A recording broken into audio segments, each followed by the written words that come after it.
we're already talking about the next step, which is scapular stability and glenohumeral mobility.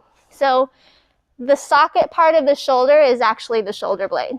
So the shoulder blade is flat along your rib cage, and then it comes out to have this shallow socket for the upper arm, the humerus, to fit into as the ball in the socket, okay?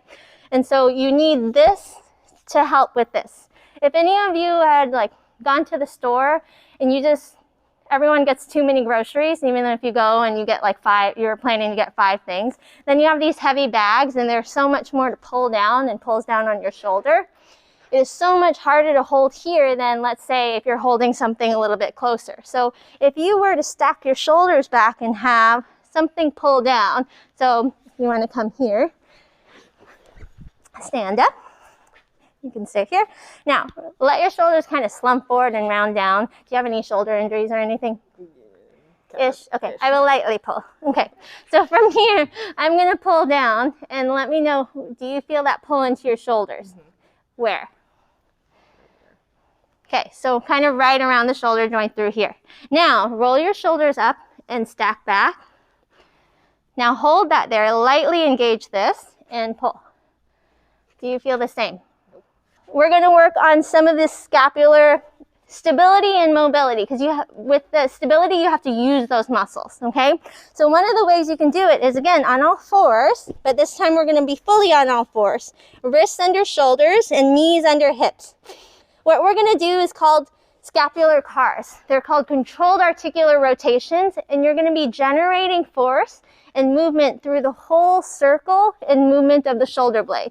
The scapula protracts, which means it rounds out and around the ribs, retracts, squeezes back, elevates, moves up, and depresses, moves down.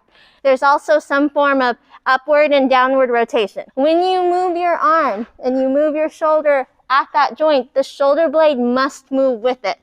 If you keep this and try to think, okay, someone told me to stabilize and I'm holding it down and back, down and back, down and back. How are you going to move that? You cannot hold that shoulder blade in place this way without limiting your shoulder motion. So down and back is a little old school. So then we have to use other scapular muscles, the lower trap, the serratus, to help get that shoulder blade upwardly rotated and posteriorly tilted. So that means rounding this way and tilting back to be able to allow that arm to get up and around you. Onto your hands and your knees again. Let's do those scapular cars. So you're going to make the biggest shoulder circle you can, staying on your hands and your knees. So if you watch first, I'm going to sink down and retract those shoulder blades. So I'm bringing those shoulder blades together. I'm shrugging them up.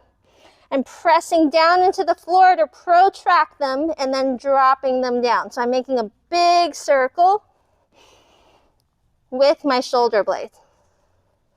And I can control every motion through it so that I can control it when I move my arm. Yes? Then you can reverse the circle too. This is going to feel kind of awkward if you've never done this before. It's kind of like, where are my shoulder blades? Where is my body going? You're purely doing roll forward, shrug up, round back, and pull down. And I'm already seeing some people do this. Jet chin out, shrug forward, push, and back down. So you still want to keep that back of the neck long and try to just move through the shoulder blades. And it might move a little bit through the upper back, but not without letting that chin jut forward, because that is so easy to do. You can also do it in a plank position. So you hold the plank and then you still retract, shrug, protract, and depress. Retract, shrug, protract, and depress. Because some people are like, oh, I could do these shoulders, blah. And it's all just noodly and movement and such. But if you really want to work it in terms of strength, then you engage here, you irradiate through your body, you push down with your feet, you generate force and tension, however much you want. You could say, I'm pushing against hard clay with my shoulders, with my shoulder blades, and rounding back. And then you get these active tremors and you're like, I am working so hard, because you're generating isometric tension to build up that strength. And then you get sweaty and you get hard.